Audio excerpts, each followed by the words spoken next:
Hello and welcome to this course in which I'm going to show you how to use traffic exchanges the right way to drive traffic to your sites. There's a lot of negativity out there about traffic exchanges because people just don't know how to use them, and people say that it's junk traffic, but if you use it the right way it can be very effective. Okay, you got to keep in mind that traffic exchanges have been around since almost the beginning of the internet. I believe they've been around even before Google came along.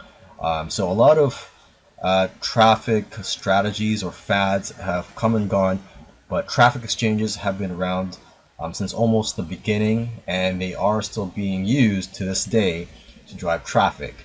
And should I mention that it's also free? So it's free traffic.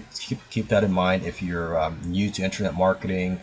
So this is definitely a traffic method that you should look into. So in this course, that's what I'm going to cover is how to use it the right way. Okay, so with that said, I'll see you in the next video.